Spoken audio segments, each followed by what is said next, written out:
Hi children, in this video we are going to discuss about phylum Porifera, non-chordata, invertebrata, phylum Porifera. Porous means pore, ferri means beer, pore bearer.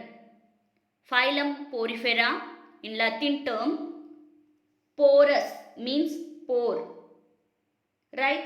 Fear means to bear. Pore bearers. Simply we can say it's a pore bearers. Phylum Porifera, they are pore bearers. Pore bearing animals commonly called sponges. Body contains lot of pores. Body contains lot of pores. So they are commonly called sponges. Right? Aquatic, mostly marine and few species live in fresh water. Mostly they can survive in aquatic, some are survive in fresh waters. They are very primitive, multicellular, sessile animal. What is sessile animal? An organism which is immobile, which is stuck on the substratum. கடலுக்கடியில் ஒட்டி வாழக்கூடிய அந்த ஆர்கனிசமை நம்ம என்ன சொல்லுவோம்? sessile. What is sessile? It is actually immobile, அசையாது, அசையாம it fixed to the substratum. Substratumனா அது ஒரு தரையா இருக்கலாம், இல்ல கடலோட அடிப்பகுதியா இருக்கலாம். ரைட், பெந்திக் ஜோன் அப்படின்னு சொல்லுவோம். கடலோட ஆழ்கடலோட பகுதியில் என்ன செய்யும்? அது ஒட்டி வாழும். Right, cellular level of organization. Cells are loosely arranged, radially symmetrical or asymmetrical. Radially symmetrical இருக்கலாம், ஆனா most probably sponges are asymmetrical. இதை நம்ம ஸ்டார்டிங்லே symmetry, types of symmetry நிறைய டிஸ்கஸ் பண்ணிட்டோம். Due to irregular shaped body, இதை நம்ம என்ன சொல்லுவோம்? Asymmetrical அப்படின்னு சொல்லுவோம். Yes, got it? What are the points we completed? Pore bearers, commonly called as sponges. Aquatic, mostly marine, but they can survive inside the fresh water too. Very primitive organism, multicellular organism. Even though they are multicellular, cells are loosely arranged. Hence it is a cellular level of organization. Sessile form. What is sessile form? They are immobilized. They stuck on the substratum. Substratumல ஒட்டிக்கிட்டு இருக்கும். Radially symmetrical or asymmetrical. Sponges mostly asymmetrical. Right? There is no symmetry at all due to its irregular shape, indefinite shape. That's what it is, a asymmetry. Phylum Porifera, point number 7. They possess water transport system or canal system. What is water transport or canal system? What about us? How we will eat? Through the mouth, right? And then what about our circulation? Closed type of circulation. What about our respiration? We take oxygen and then we release carbon dioxide. What about the removal of waste? We have excretory system, well developed excretory system. Kidney play a vital role in the excretion, right? It is common in highly developed organism. What about sponges? Sponges don't have mouth. Sponges don't have digestive system. They don't have kidney, right? They don't have lungs. They don't have well developed organs like us. Chordata மாதிரி நல்ல well developed organsலாம் கிடையாது. அப்போ எப்படி அது circulate பண்ணிக்கும், எப்படி respire பண்ணும், எப்படி சாப்பிடும், எப்படி தன்னோட வேஸ்ட்டை ரிமூவ் பண்ணும் அப்படின்னு பார்த்தீங்கன்னா water transport system. Water transport system or canal system play a vital role. See to the picture. Picture தெரியுதா? இதில் water enters through the minute pores. பாடியில் குட்டி குட்டி pores இருக்கு பாருங்க, like this. Will you able to see this kind of minute pores? Right, this minute pores are called it as ostia. அந்த minute pores நம்ம என்ன சொல்லுவோம்? இந்த குட்டி குட்டி pores நம்ம ostia அப்படின்னு சொல்லுவோம். The minute pores are called it as ostia. இந்த ostia எங்க இருக்கும்னா lining the body wall through which water enter into the central cavity. ஒரு சேனல் மூலமாக உள்ளே ஓப்பன் ஆகும். ஓகே, பாடியோட இன்டர்னலாக ஓப்பன் ஆகும். இந்த சென்ட்ரல் கேவிட்டியில் ஓப்பன் ஆகும். இந்த சென்ட்ரல் கேவிட்டியில் ஓப்பன் ஆகும். இந்த சென்ட்ரல் கேவிட்டியை நம்ம என்ன சொல்லுவோம் அப்படின்னு பார்த்தீங்கன்னா spongocoel. Spongocoel, right. Then waters goes out through the osculum. அந்த மாதிரி மேலே டாப்பில் ஒரு போர் மாதிரி இருக்கு இல்லையா, பெரிய போர், இதை தான் வந்து osculum. Water entry occurs through the ostium, through the canal system. ஒரு கால்வாய் மாதிரி உள்ள போது பாருங்க.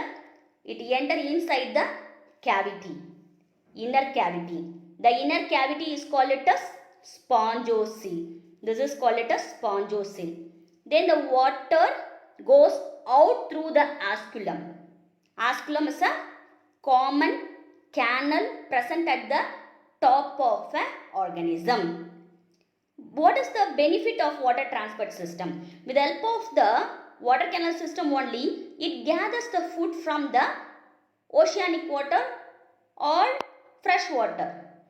இது தான் கூட இருக்கக்கூடிய தண்ணியில் இருந்து தனக்கு தேவையான உணவை கேதர் பண்ணிக்கும், பாடிக்குள்ளே அந்த தண்ணியை சர்க்குலேட் பண்ணிக்கும். அதுக்கப்புறமா இந்த வாட்டர் கேனல் சிஸ்டம் மூலமாக ரெஸ்பயர் பண்ணும். அதுக்கப்புறமா வேஸ்ட்டும் இந்த வாட்டர் கேனல் சிஸ்டம் மூலமாக தான் ரிலீஸ் ஆகும். Yes, got it? புரிஞ்சுதா? Yes, important 2 mark. Water canal system of phylum Porifera அப்படின்னு கேட்டாங்கன்னா சிம்பிள் டயக்ராம் போட்டு இந்த நோட்ஸ் எழுதணும். Phylum Porifera has specialized cell called it as conocytes. The conocytes are otherwise called it as collar cell. This is conocyte. Conocyte is otherwise called as collar cells. Where it is located? Where it is located? Will you able to recall? It has special flagella. Last video we discussed about this, right? Conocytes are collar cell which consists of flagellum. Conocytes or collar cells lining the spongoceles on the canal. உள் பக்கமாக பார்க்கும்பொழுது இது spongiocele, right? Center cavity we used to call it as spongiocele. This area is called it as spongiocele. That spongiocele is lined by collar cells. See to the picture. This is outer membrane pinacocyte. First class இது நம்ம பார்த்தோம். outer membrane pinacocyte, right? பினாக்கோசைட்டுக்குள்ள என்ன செல்ஸ்லாம் இருக்கும் அப்படின்னு பார்த்தீங்கன்னா அமீபோசைட்ஸ் இருக்கும், குட்டி குட்டி ஸ்பிக்யூல்ஸ் இருக்கும், சிலிகாஸ் இருக்கும். அந்த பாடிக்கு ஷேப் கொடுக்கறதுக்கு நம்மள எப்படி போன் வந்து ஒரு ஃப்ரேம் ஒர்க்காக இருக்கும், அதே மாதிரி ஸ்பாஞ்சஸோட பாடிக்கு ரிஜிடிட்டியை கொடுக்கறது, ஷேப் கொடுக்கறது யாருன்னா அந்த ஸ்பாஞ்சஸோட பாடியில் இருக்கக்கூடிய ஸ்பிக்யூல்ஸ் அண்ட் தென் சிலீஷியஸ் மெட்டீரியல். இந்த மெட்டீரியல் தான் ஃப்ரேம் ஒர்க் பண்ணுது. அதுக்கு அடுத்து உள்ளே போனீங்கன்னா தான் inner membrane. The inner membrane has conocytes or collar cells, right? So இந்த collar cells எதுக்கு பக்கத்தில் இருக்கும்? Imagine ஸ்பாஞ்சோசீலுக்கு பக்கத்தில் கப் ஷேப்பில் இருக்குது. உள்ள கப்பில் இருக்கக்கூடிய காலி இடம் ஸ்பாஞ்சோசீல். அந்த ஸ்பாஞ்சோசீலுக்கு நியர்பையாக லேயர்டாக இருக்கவங்க இந்த பிக்சரில் பாருங்கள், நியர்பையாக அப்படி லேயர்டாக இருப்பாங்க இந்த collar cells. Yes, got it? Yes. Phylum Porifera point number 14. As we discussed earlier, for us the framework system is a skeletal system. நம்ம உடம்புக்கு ஒரு ஃப்ரேம்வொர்க் மாதிரி இருக்குது. ஒரு ஃபோட்டோக்கு எப்படி ஒரு ஃப்ரேம்வொர்க் தேவையோ, ஓகே, ஒரு ஃபோட்டோவை ஹேங் பண்ணணும் மாட்டோம்னா அதுக்கு ஒரு ஃப்ரேம் தேவை, ரைட்? அதே மாதிரி நம்ம பாடி ஸ்டிஃபாக ரிஜிடாக ஷேப் கொடுக்கணும்னா ஸ்கெலிட்டல் சிஸ்டம் தேவை. அதே மாதிரி ஸ்பாஞ்சோட பாடிக்கு சப்போர்ட் பண்ணுறவங்க ஸ்கெலிட்டன் மாதிரி இருக்கவங்க calcareous siliceous spicules or spongin or both. Calcareous and siliceous spicules or spongin or otherwise ரெண்டுமே இருக்கும். See to the picture. இந்த ஸ்பாஞ்சினோட பாடியில் siliceous spicules இருக்கும். siliceous spicules, அதுக்கப்புறமா ஸ்பாஞ்சின்ற நெட் ஃபைபர் இருக்கும், calcareous spicules இருக்கும். Will you able to see this? Siliceous spicules, okay, different shaped siliceous spicule or otherwise spongin network fiber. இது எங்கே இருக்கும்னா இந்த பாடியில் இருக்கும், ஓகே. பாடியில் பினாக்கோசைட்ஸ், இதுதான் பாடியோட எக்ஸ்ட்ரா லேயர் பினாக்கோசைட்ஸ். அந்த பினாக்கோ dermல. Pinacocytes is a cell present on the pinacoderm. Right? அந்த outermost layerல புதஞ்சிருக்கும் இந்த முள் மாதிரியான அமைப்பு.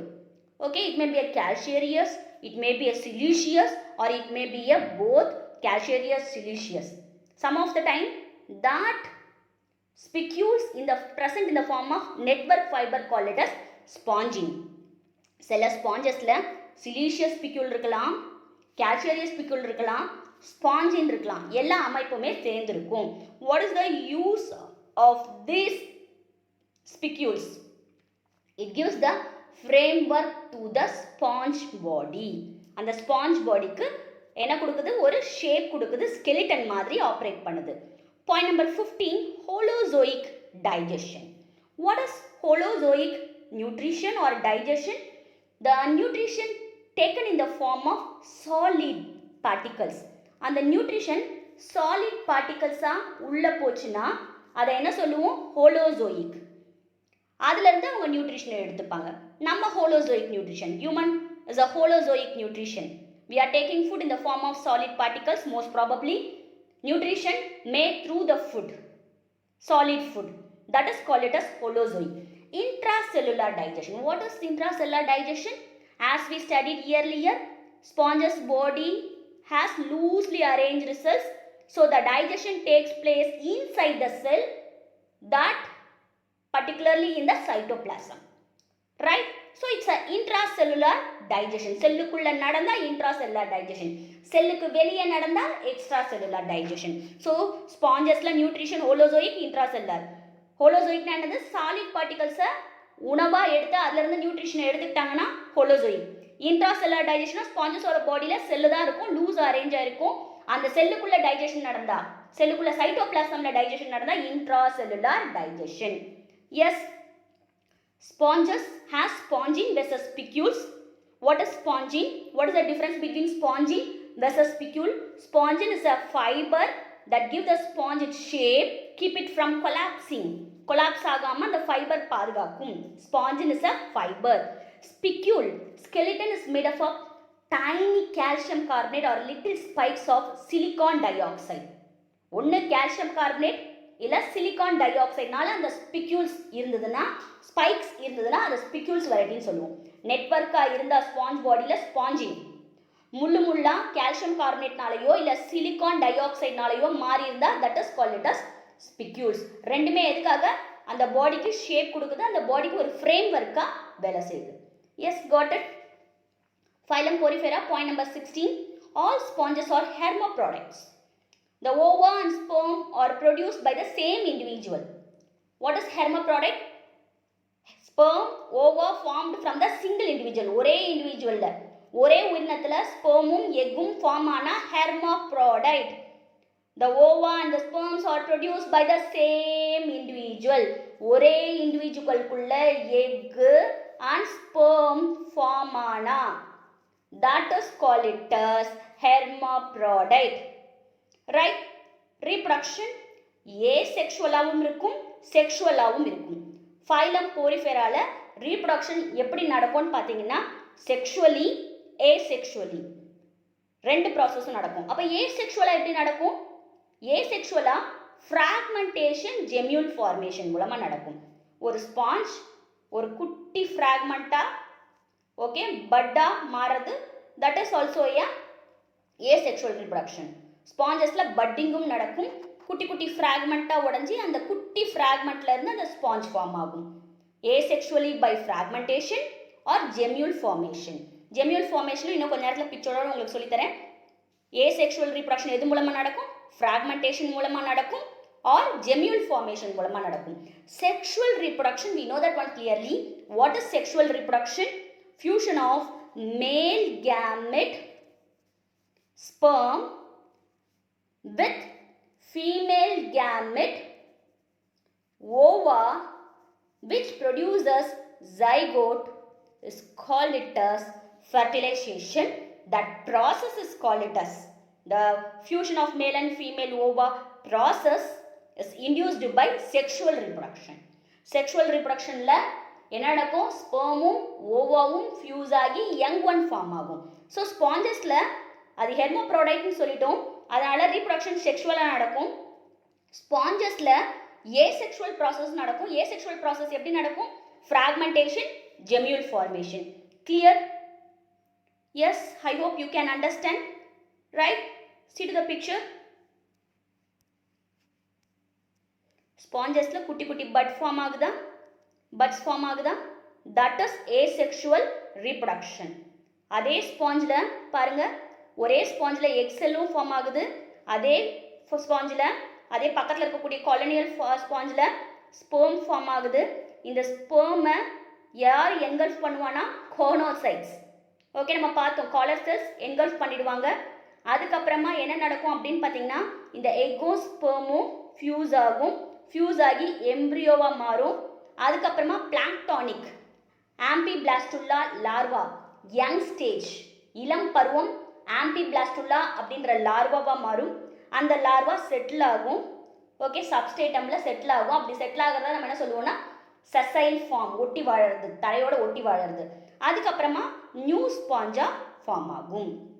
எஸ், ஏசெக்ஷுவல் ரீப்ரொடக்ஷனில் பட்டிங், செக்ஷுவல் ரீப்ரொடக்ஷனில் என்ன முடிச்சிருக்கோம்? ஸ்பெர்ம் ஒரே ஸ்பாஞ்சிலேருந்து எக்கு ஃபார்ம் ஆகி ஸ்பெர்ம் ஃபார்ம் ஆகி, ரைட், எக்கும் ஸ்பெர்மும் ஃபியூஸ் ஆகி எம்ப்ரியோவாக மாறி ஆம்பிபிளாஸ்டுலா அப்படின்ற லார்வா மாதிரி அந்த ஆம்பிபிளாஸ்டுலா செசைல் ஃபார்மாக ஒட்டிட்டு தரையோட ஒட்டிக்கிட்டு அதுலேருந்து நியூ ஸ்பாஞ்ச் ஃபார்ம் ஆகும். Yes, understand? புரியுதா? So budding, that means fragmentation மாதிரி ஒரு ஏசெக்ஷுவல் ரீப்ரொடக்ஷன் முடிச்சிட்டோம். தென் ஜெம்யூல் ஃபார்மேஷன் இப்போ பார்க்க போகிறோம். Right, sexual reproduction we completed, asexual reproduction la budding we completed. Now gemule formation. இந்த gemule formation ல endogenous budding சொன்னோம். இப்போ sponges bodyல, இந்த sponges bodyல ஒரு குட்டி bud ஃபார்ம் ஆகி அந்த bud detach ஆகி ஒரு நியூ ஸ்பாஞ்சா ஃபார்ம் ஆகுதுன்னா அந்த பட்டிங்கை நம்ம என்ன சொல்லுவோம் அப்படின்னு பார்த்தீங்கன்னா எக்ஸோஜினஸ் பட்டிங். ஏன் எக்ஸோஜினஸ் பட்டிங் சொல்கிறோம்? பாடியோட அவுட்டர் சர்ஃபேஸ்ல இருந்து அந்த ஸ்பாஞ்ச் ஃபார்ம் ஆகுது, குட்டி பேபி ஸ்பாஞ்ச் ஃபார்ம் ஆகுது. அதனால exogenous, outer surface of the sponge.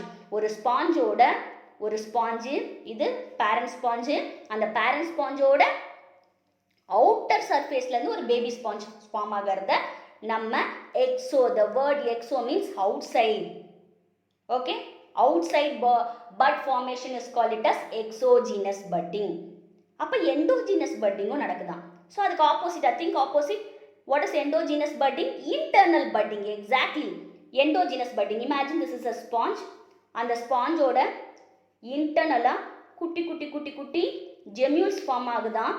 அந்த ஜெம்யூல் ஃபார்மேஷன், அந்த ஜெம்யூல் ஃபார்மேஷன்லேருந்து நியூ ஸ்பாஞ்ச் ஃபார்ம் ஆகும். ஃபஸ்ட் அந்த ஜெம்யூல் எங்கே ஃபார்ம் ஆகும்?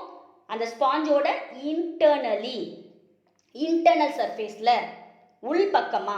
ஸோ இது எண்டோஜினஸ் பட்டிங். அந்த எண்டோஜினஸ் பட்டிங்க்கு பேர் ஜெம்யூல். ஓகே, எண்டோஜினஸ் பட்டுக்கு பேர் என்னது? Gemmule. Gemmule formation. Yes, got it. அந்த ஜெம்யூலோட ஸ்ட்ரக்சர் ஒரு மைக்ரோஸ்கோப்பில் பார்த்தா இந்த மாதிரி தெரியும். ஸோ இதுதான் வந்து ஒரு ஃபியூச்சர் ஸ்பாஞ்சாக ஃபார்ம் ஆகும். ரைட், பட்டிங்கிறது என்னது? எக்ஸோஜினஸ். ஓகே, பட்டிங் ஒரு ஸ்பாஞ்சோட பாடியோட அவுட்டரில் பட்டிங் வந்தால் எக்ஸோஜினஸ், அதோட பாடிக்குள்ள குட்டி குட்டி குட்டி பட்டு வந்தால் எண்டோஜினஸ். இந்த எண்டோஜினஸை தான் நம்ம ஜெம்யூல்ஸ் சொல்லுவோம். அந்த ஜெம்யூல் தான் ஃபியூச்சர் ஸ்பாஞ்சாக மாறும். எஸ், இது ரெண்டுமே என்ன சொல்லுவோம் நம்மனா? Asexual reproduction. Right, sexual reproduction முடிச்சாச்சு, ஏசெக்ஷுவல் ரீப்ரொடக்ஷன் முடிச்சாச்சு. Next, development. What about the development? Indirect development with different types of larval stage. Okay, before we are going to see that indirect direct development, you have to know the concept what is indirect, what is direct development. In the direct development, young animal is born or hatched which is looking like adult but smaller. No larval stage at all. Think about as human. Okay, ஒரு human born ஆகும்போது how it looks like? Miniature of the parent. ஒரு parentோட ஒரு miniature மாதிரி தான் இருக்கும். குட்டி பாப்பாவை தான் பிறக்கும். ஸோ லார்வாவை பிறக்கும் போதே லார்வா இருக்குமா? குழந்தைய போய் நம்ம லார்வான்னு சொல்லுவோமா? இல்லை, it is a baby. It's actually miniature of human. So அந்த மாதிரி இருந்தால் அது direct development. Okay, incomplete metamorphosis. Larva இல்லாததுனால அது இன்கம்ப்ளீட் மெட்டமார்ஃபாசிஸ் அப்படின்னு சொல்லுவோம். Right? What is direct development? Young animal is born or hatch which is looking like adult but in the form of smaller one. No larval stage at all. Grasshopper, like us, even human, இதெல்லாம் கம்ப்ளீட்டாக எப்படி இருக்கும் பார்க்குறதுக்கு? Parent மாதிரியே இருக்கும், மினியேச்சராக இருக்கும். பார்க்குறதுக்கு parent மாதிரியே இருக்கும், ஆனால் மினியேச்சராக இருக்கும். ரைட்? ஸோ இதில் மெட்டமார்ஃபாசிஸ்ன்ற ப்ராசஸ் இல்லாதனால இது இன்கம்ப்ளீட் மெட்டமார்ஃபாசிஸ்னு நம்ம சொல்லலாம். See the பிக்சர் பாருங்கள். எக்லேருந்து நிம்ப் ஃபார்ம் ஆகுது, அந்த நிம்ப்லேருந்து அடல்ட் ஃபார்ம் ஆகுது. அப்போ அந்த நிம்ப் அப்படின்ற கூடிய யங் ஒன் யார் மாதிரி இருக்குன்னா அந்த அடல்ட் காக்ரோச் மாதிரி. இது ஒரு காக்ரோச்சாக கூட எடுத்துக்கோங்களேன், அடல்ட் மாதிரியே இருக்குது. ரைட்? புரிஞ்சுதா? What about the indirect development? Indirect டெவலப்மெண்ட்னா என்ன அப்படின்னு பார்த்தீங்கன்னா, இன்டர்மீடியட் லார்வல் ஸ்டேஜ் இருக்கும். Like silk worm, like butterfly. Right? எக்குக்கு அப்புறம் நிம்புக்கு அப்புறமா caterpillar stage, pupa stage, adult stage, இதெல்லாம் ஃபார்ம் ஆகும். இந்த மாதிரி நிறைய லார்வல் ஸ்டேஜ் இருந்து அதுக்கப்புறமா அடல்ட்டாக டிஃப்ரென்ஷியேட் ஆச்சுன்னா அதை என்ன சொல்லுவோம்? Indirect development. Butterflies, moth, et cetera. இப்போ direct development, indirect development. Direct டெவலப்மெண்ட்னா ஹியூமன் ஞாபகம் வச்சுக்கோங்க. அப்படியே என்ன இருக்கும்? மினியேச்சராக பிறப்பாங்க, பார்க்குறதுக்கு பேரண்ட் ரெப்ளிக்காவாக இருப்பாங்க, பட் சைஸ் மட்டும் தான் சின்னதாக இருக்கும். வளர வளர நம்மளும் வந்து பேரண்டோட சைஸ்க்கு ரீச் ஆகிடுவோம். இப்படி இருந்தால் direct development. Young animals like adult but smaller, no more larval stage. Okay, larval ஸ்டேஜ்னா in between stage like nymph, pupa and then caterpillar. இந்த மாதிரி இன் பிட்வீன் நிறைய ஸ்டேஜஸ், மெட்டமார்பிக் ஸ்டேஜஸ்லாம் இருக்காது, கிராஜுவல் சேஞ்சஸ்லாம் இருக்காது. ரைட்? அப்போ indirect development, intermediate larval stages appearing different from adult. Got it? புரிஞ்சுதா? டைரக்ட் டெவலப்மெண்ட், இன்டைரக்ட் டெவலப்மெண்ட் புரிஞ்சிருக்கும். அப்போ இந்த ஸ்பாஞ்சஸில் என்ன டெவலப்மெண்ட்னா இன்டைரக்ட் டெவலப்மெண்ட். இப்போ சொல்லுங்கள், இன்டைரக்ட் டெவலப்மெண்ட்னா என்ன? What is indirect development? இப்போ இன்டைரக்ட் டெவலப்மெண்ட் மீனிங் தெரியும் இல்லையா? இன்டர்மீடியட் லார்வல் ஸ்டேஜ் இருக்கும். நம்ம அந்த லார்வா பேர் தான் இப்போ பார்த்தேன் நான். என்ன லார்வா சொன்னேன்? will you able to recall the larval stage? Now only we completed. See, Amphiblastula larva. Right? Amphiblastula larva. அந்த Amphiblastula larva செட்டில் ஆகி அதுலேருந்து குட்டி நியூ ஸ்பாஞ்ச் ஃபார்ம் ஆகும். இந்த மாதிரி இன்டர்மீடியட்டாக ஒரு லார்வல் ஸ்டேஜ் இருக்கும். அந்த லார்வா பார்க்கறதுக்கு யார் மாதிரி இருக்காது? எக்ஸாக்ட் காப்பி ஆஃப் பேரண்டாக இருக்காது, பேரண்டோட மினியேச்சர் மாதிரி இருக்காது. ஓகே, அதனால் இது என்ன சொல்லுவோம் நம்ம? Indirect development with different types of larval stage. Next, difference between direct development, indirect development. Important 2 mark question. Direct development எப்பவுமே மைண்ட்ல வச்சுக்கோ, human. There is no intermediate stage. Intermediate stage கிடையாது. Indirect development, the young one usually pass through one or more intermediate stage before becoming an adult. ஒரு adult-ஆ உருவாகிறதுக்கு முன்னாடி நிறைய குட்டி குட்டி ஸ்டேஜஸ்லாம் கிராஸ் பண்ணும். And then point number 2, the young one resemble the adults in all aspects. அப்படியே எல்லா மாதிரியும் பார்க்கறதுக்கு அடல்ட்ஸ் மாதிரி இருப்பாங்க, ஆனால் மினியேச்சராக இருப்பாங்க. கலர், சைஸ் மட்டும் வேரியாக இருக்கும். இதில் பார்த்தீங்கன்னா இன்டைரக்டில் the young ones do not resemble the adults at all. Okay, பார்க்கறதுக்கு அந்த குட்டியை பார்க்கும்போது அடல்ட்டுக்கும் அதுக்கும் எதுவுமே இருக்காது, ஒரு லார்வல் ஸ்டேஜில் வித்தியாசமாக இருக்கும். Direct development metamorphosis is absent. ஏன்னா அவங்க மினியேச்சர் நடுவில் எந்த ஒரு இன்டர்மீடியட் சேஞ்சும் அவங்களுக்கு இல்லை. Indirect development metamorphosis is seen in indirect development. Direct development example hydra, man. Indirect development example frog and housefly. Yes, got it? உங்களோட டெக்ஸ்டுவலில் இந்த கண்டென்ட் வந்து வெறும் டைரக்ட் இன்டைரக்ட்ன்ற வார்த்தை மட்டும்தான் இருக்குது. பட் எக்ஸாமில் கேட்டிருக்காங்க what are the advantages and disadvantages of direct development, indirect development. Direct development you know that one clearly human. Right? Human, even இன்செக்ட்ஸில் நிறைய இன்செக்ட்ஸில் என்ன நடக்குதுன்னா டைரக்ட் டெவலப்மெண்ட் தான் நடக்குது. இப்போ டைரக்ட் டெவலப்மெண்ட்டில் என்ன அட்வான்டேஜ் என்ன டிஸ்அட்வான்டேஜ் மட்டும் பார்க்கலாம். பாருங்கள், no free living larvae. Larvae are brooded and encapsulated and hatch as juveniles. What is juveniles? Young, miniature. Okay, ஜுவினல்ஸ்னா young miniature of the parent is called it as juvenile. அப்படியே யங்கா அப்படியே உருவாக்கி விட்டுடும். So less mortality, parental care நிறையவே இருக்கும். ஹியூமனில் கூட ஞாபகம் வச்சுக்கோங்க, அந்த யங் ஒன்ல பேரண்டல் கேர் அதிகமாக இருக்கும். அதான் வந்து advantage. Disadvantage, more energy put in to eggs to care of young one. So parental care அதிகமாக இருக்குது, அதனால் நிறைய எனர்ஜி தேவைப்படும் அந்த குழந்தையோ அந்த பேபியோ அந்த யங் ஒன்னையோ பாதுகாக்கிறதுக்கு. Point number 2, disadvantage, young compete with adults but can find different micro habitats. இப்போ யங் வந்து என்ன பண்ணும், யங் ஒன் அப்படியே பேரண்ட் என்ன மாதிரியான ஃபுட் எடுத்துக்கிறாங்களோ, பேரண்ட் என்ன மாதிரி இருக்கிறாங்களோ, don't think like a baby. அந்த பேபி கொஞ்சம் ஃபார்ம் ஆனதுக்கு அப்புறமா அந்த நீட்லாம், இதுவே ஒரு அனிமலாக இருக்கட்டும், ஹியூமனை விட்டுரு, ஒரு இன்செக்டாக இருக்கட்டும், இப்போ ஒரு காக்ரோச் ஏதாவது வந்து ஒரு ஃபுட்டை எடுத்துக்குது, ஓகே, அப்போ எடுத்துக்கும் போது அந்த நிம்போ என்ன எடுத்துக்கும், அதே மாதிரி தான் ஃபுட் எடுத்துக்கும். அப்போ காம்படிஷன் ஏற்படும் அந்த நீடில். Yes, got it, that is the disadvantage. இப்போ நம்ம பார்க்க போகிறது இன்டைரக்ட் டெவலப்மெண்ட். இன்டைரக்ட் டெவலப்மெண்ட்டில் பாருங்கள், கேமிட்ல இருந்து ஃப்ரீ லிவிங் லார்வா வரும், அதுக்கப்புறமா அடல்ட் வரும். Advantage, young to not compete with adults for food and habitat. Young one வந்து அடல்ட்டோட என்ன பண்ணாது, காம்பீட் பண்ண முடியாது. ஏன்னா அது பார்க்குறதுக்கு ரொம்ப லார்வல் ஸ்டேஜில் இருக்கும். ஸோ அடல்ட்டுக்கு வேறு மாதிரியான ஃபுட் நீட் இருக்கும், யங் ஒனுக்கு வேறு மாதிரியான ஃபுட் நீட் இருக்கும். So not much energy put in to X for parental care. Parental care அந்த அளவுக்கு நம்ம எதிர்பார்க்க முடியாது இந்த ஆர்கானிசம்லலாம். ஸோ டிஸ்அட்வான்டேஜ் என்னன்னு பார்த்தீங்கன்னா அதே தான். Due to less parental care, high levels of mortality rate, less than 1% typically survive. கொஞ்சமான நிறைய முட்டைகள் இடப்பட்டாலும் அந்த முட்டையில் கொஞ்சமான உயிரினங்கள் தான் வந்து வாழும். மற்ற முட்டையில் என்ன ஆகும், அந்த அளவுக்கு ஹெல்த்தியாக பொரியாது. ஏன்னா பேரண்டல் கேர் இல்லை பாதுகாக்கிறதுக்கு, ப்ரெடேட்டர்ஸ்லாம் வந்து சாப்பிட்டுடலாம், right?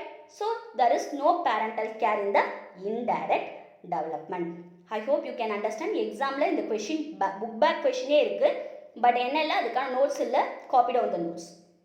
S, point number 20, larva may be a parenchymula or amphiblastula. நான் சொன்னேன் இது இன்டைரக்ட் டெவலப்மெண்ட். இந்த இன்டைரக்ட் டெவலப்மெண்ட்டில் 2 லார்வல் ஸ்டேஜ் இருக்குது. It may be a parenchymula or amphiblastula. It is the name of the larva. இந்த லார்வால இருந்து தான் ஸ்பாஞ்ச் ஃபார்ம் ஆகும், ஓகே, அடல்ட் ஸ்பாஞ்ச் ஃபார்ம் ஆகும்.